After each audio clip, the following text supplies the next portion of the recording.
He is dictating his own death. Not with a gun, not with poison, with words. On a volcanic rock in the middle of the Atlantic Ocean, a man who once decided the fate of 40 million people cannot decide what time he eats dinner. That decision belongs to his jailer now. And yet every morning, he sits down with a secretary and he talks for hours, reconstructing every battle, every decision, every triumph, as if the war isn't over, as if there's still something left to conquer.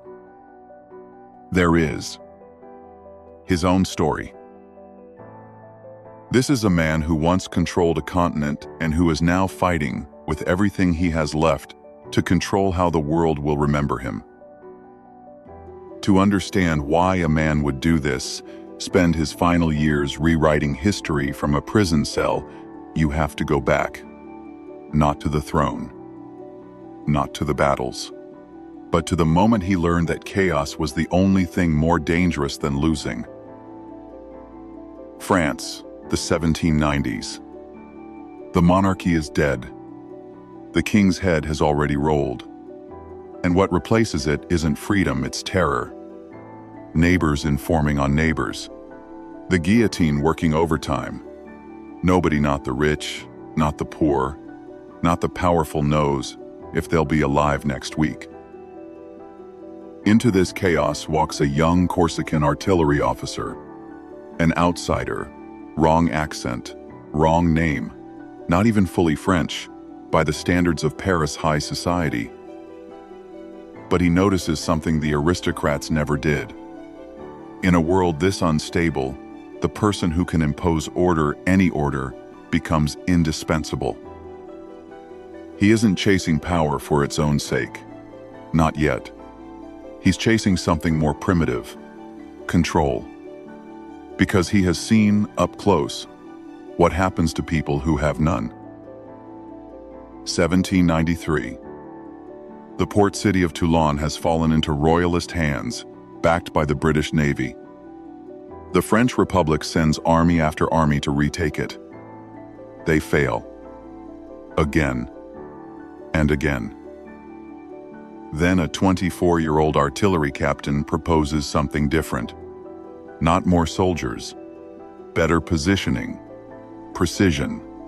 He identifies the exact hill where cannon fire could dominate the harbor and force the British fleet to retreat or burn. It works. Toulon falls back into French hands within days. And Napoleon Bonaparte, barely into his 20s, discovers something that will define and eventually destroy the rest of his life. Chaos isn't just dangerous, it's an opportunity for the one person in the room willing to impose order on it. He was right.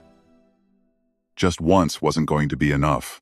11 years later, Notre Dame Cathedral, Paris. Every seat is filled with the most powerful people in Europe. The Pope himself has traveled from Rome to perform the ceremony. And then Napoleon does something no one in that cathedral expects. He reaches for the crown himself, lifts it above his own head, and places it there, with his own hands before the Pope can touch it. To the crowd, it looks like arrogance. It isn't. It's something closer to fear. Because if the Pope crowns him, then the Pope is the source of his power. Someone else granted it. Someone else could, in theory, take it away. Napoleon cannot allow that, not even symbolically, not even for a single second in front of all of Europe. He has spent his entire life turning chaos into order through sheer will. And now, at the peak of his power, the idea of depending on anyone else, even God's representative on earth, feels like the one thing he cannot survive. This is a man who no longer wants control. He needs it. The same way other men need air. And needs like that don't stay the same size. They grow. By the early 1800s, Napoleon isn't just ruling France, he's trying to control the entire economy of Europe. Britain won't submit to his armies, so he tries something else, the continental system, a blockade that forbids every country under his influence from trading with Britain at all, not just soldiers, not just borders. He is now attempting to control commerce itself, across an entire continent, through willpower alone. It doesn't work the way he imagines. Smuggling flourishes, allies grow resentful, Portugal refuses to comply, and Napoleon invades, dragging himself into a brutal, years-long war in Spain that will bleed his army slowly, quietly, for the rest of his reign. But he doesn't stop. He can't. Every failure doesn't teach him to pull back. It convinces him he simply hasn't pushed hard enough yet. Which brings him to the decision that historians still argue about today. Some call it the most brilliant gamble of his career. Others call it the moment ambition finally overtook judgment completely. The truth is probably both, but the scale of what he risked speaks for itself. 1812, Russia. Napoleon assembles the largest army Europe has ever seen, over 400,000 men, and marches east, into a country twice the size of France, to force one more ruler to submit to his will. The Russians don't fight him head-on. They retreat and retreat, burning their own crops, their own villages, leaving nothing behind for the invading army to live off of. Napoleon reaches Moscow and finds it empty, abandoned, then burning. There is no surrender to accept, no enemy to defeat, nothing left to control. For the first time in his life, Napoleon faces a problem that cannot be solved by imposing his will harder. And so begins the retreat. Through a Russian winter that kills more of his men than any battle ever could. Of the 400,000 who marched into Russia with him, fewer than 100,000 will make it out alive. The man who turned chaos into order his entire life has just discovered something he refused to believe was possible. Some chaos cannot be controlled. It can only destroy you. Word of the disaster in Russia spreads fast. Napoleon's enemies, who spent nearly 2 decades fearing him, finally sense something they haven't felt in years. He can be beaten. Austria, Prussia, Russia, and Britain unite against him. And in 1814, after one last desperate campaign to defend a France that no longer has the men or the will to keep fighting, Napoleon is forced to do the one thing his entire nature has spent a lifetime resisting. He surrenders control. He abdicates the throne.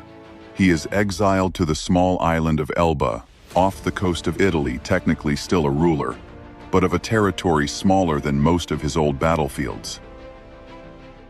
Anyone else might have stayed there, written memoirs, lived out a quiet retirement as a footnote to his own legend. Napoleon lasts less than a year. In March of 1815, he escapes Elba, lands in France with barely 1,000 men, and marches toward Paris. The king sends soldiers to stop him. When they meet him on the road, Napoleon walks forward alone, opens his coat and says, "If you wish to kill your emperor, here I am." Not a single shot is fired. The soldiers join him instead. Within weeks, he has reclaimed the throne without a single battle. It is, by any measure, one of the most audacious returns in political history. It lasts exactly 100 days.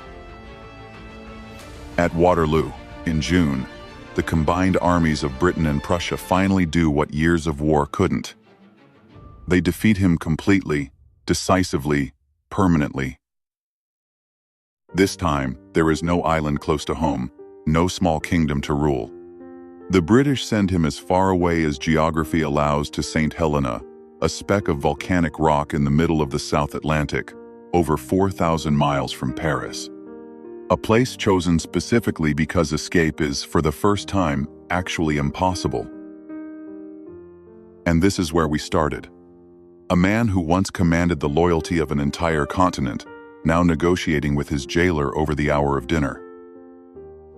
But here is what's easy to miss about those final years on St. Helena. It isn't really about memoirs. It isn't really about legacy. For the first time since he was a young, unknown officer in a chaotic, terrified France, Napoleon has absolutely nothing left to control. No army, no empire, no court, no audience, except a handful of loyal companions and a British governor who intercepts his letters. Just silence. And time. And a mind that never learned how to sit still inside either one. He dies on St. Helena in 1821, still dictating, still narrating, still trying to shape one last thing while there was anything left to shape. Napoleon Bonaparte didn't fall because he lacked genius. He didn't fall because he lacked courage. He fell because he never learned the one skill that might have saved him, the ability to stop. The same force that turned a frightened young outsider into the master of Europe never once asked permission to slow down. It simply kept going through coronations, through blockades, through the snow outside Moscow until there was nothing left to conquer but the silence of his own ending. History remembers what he built. This is the price he paid to build it.